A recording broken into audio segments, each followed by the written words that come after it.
All right, students, how you guys doing today? This video I'm going to use to explain the steps to completing assignment number 5 called Producers, Consumers, and Food Webs. You'll find that in your Unit 1 Ecosystem and Interactions and Energy assignments. Go ahead and click it open here. And if you would read the directions, this activity will have us examining energy roles within the ecosystem. All living things require energy and either need to make their own energy or eat others. This task we'll learn how to identify these organisms and how we can organize feeding relationships in a food web. So basically, the directions are pretty simple. We're going to click the link below to enter the Nearpod. I'm going to ask that you enter your first and last name. You're going to go through each slide that I've provided. There are going to be times when you watch some YouTube videos and some other video clips, and also answer the questions that I've provided you. Now, the purpose of this assignment, the objective is to describe ways organisms store and obtain energy, because the ability for any living thing to survive, they need to obtain energy from somewhere. And then we want to explain how this energy is transferred into the ecosystem through food chains and food webs. All energy enters our planet from the sun, and other organisms on our planet are able to convert that energy from the sun into food for organisms such as you and I to feed on and to eat. So that objective is important, especially because we need to make sure that all living things are able to obtain energy. So to get started, you want to click the Nearpod. It should open up to the Nearpod assignment itself. It's going to ask you to welcome to your lesson. It's going to ask you for your name. Please make sure you put in your first and last name so that it makes it easier for me to grade your responses. And then you want to hit join lesson. So slide 1 is going to have a little title page. Again, it's going to be our objective. What the state wants you to get out of this lesson, and hopefully by the end of this assignment, you will reach this particular objective here. But when you get in the assignment, I would like you to read each slide and take in the details of each slide. This slide right here, I want you to read this information. It's kind of talk about the Tyrannosaurus Rex and how he was at the top of the food chain. And so there's a little short paragraph I would like you to read kind of over here. And while doing so, think about how did energy eventually get to the T-Rex? Because yes, the T-Rex is eating other dinosaurs, but where does that energy come from? Where did that energy originate from? Because when you switch the slide, you're going to have an open-ended question to respond to, which says, based on the information provided, explain how food is transferred from the sun to the Tyrannosaurus Rex. So you want to kind of show an energy flow here, starting from the sun. How does that energy eventually get to the Tyrannosaurus Rex? You can always re-click open the image here on the side if you need to see the picture again. So next slide is a short little video.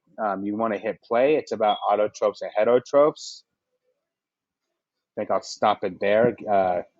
It's only about 5 to 6 minutes. Please pay attention to that video because the next slide is an open-ended question that has you write down 3 things that you've learned from the video.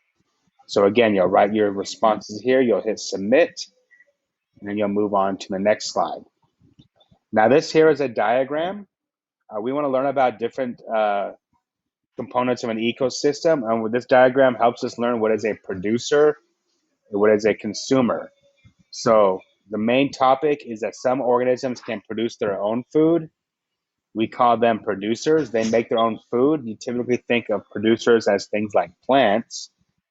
And those that cannot make their own food, we call consumers. And consumers have to eat others. Either they eat other animals, they eat other plants, or they eat both to obtain their energy. And we do have other organisms in the ecosystem. They're called decomposers.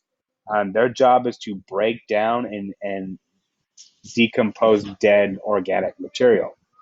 So it's a simple ecosystem where all of these roles are represented and the food source, where they get their food from. So when we go on to the next slide, we have a little matching game here. So we want to determine if the following is a producer, consumer, decomposer. For pictures, determine if it's a carnivore, omnivore, herbivore, scavenger, or autotroph. So for example, this picture here is a lion. I would click the lion. And if I think the lion's a scavenger, I'd click scavenger. And you see, oh, that is not correct. If I click the lion though, I could be like, well, the lion is an omnivore. Nope, he's not an omnivore. Oh, the lion's a carnivore. That matches. So you want to continue to do this with this slide until all pictures are eliminated. And then you'll move on to the next slide. I'd like you to read this. Producers make their own food. Consumers cannot. Those are two of our very important vocabulary terms. These paragraphs are very helpful. So please read this about plants. Please read this about producers and consumers. Next slide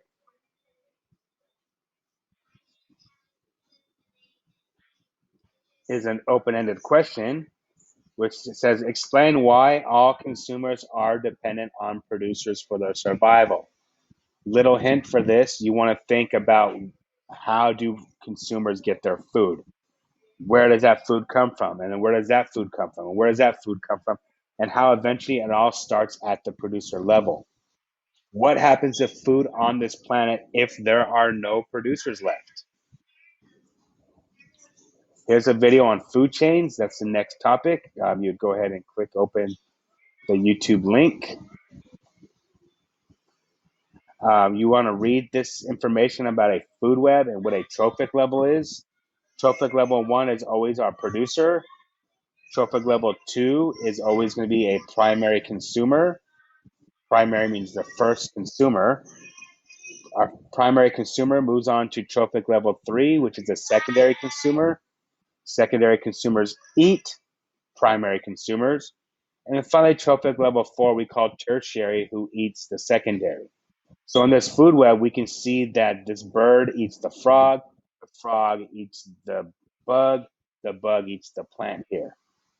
And think about what would happen if these bugs were gone, or what would happen to this ecosystem if this plant were gone, and what happens to energy as we move up this chain. So another open-ended question. In your own words, explain what a food web is. And then here's a simple food chain. So I want you to study this image and think about who are the producers, primary, secondary, and tertiary consumers, because our last slide is a short little quiz. According to this image, what is the producer? So you can always reopen that image again by clicking right here and think, well, who here is the producer? And you have, I believe, 6 questions referring to that image. So you respond to those 6 questions. And almost done here. What is missing from that food chain we just saw? What is the ultimate energy source without it? There are no producers or consumers. Hint, there's a little picture right here. The ancient Egyptians had it right. They praised their main god was named Ra, and you can take a guess what Ra was the god of, because it pretty much controls almost all biological and ecological and scientific things on our planet. And last but not least, dun, dun, dun, why do you think there are rarely 5 or 6 links in a food chain?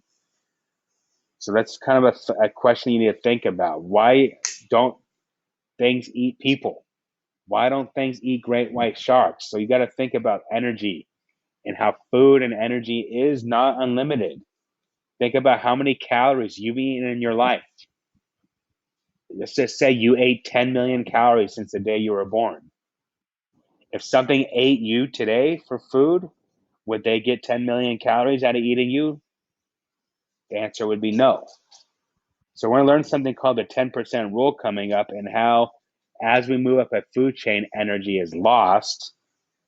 So that is why it is not ecologically feasible that we do have fifth levels or sixth levels in a food chain, and that we always will have a top of the food chain.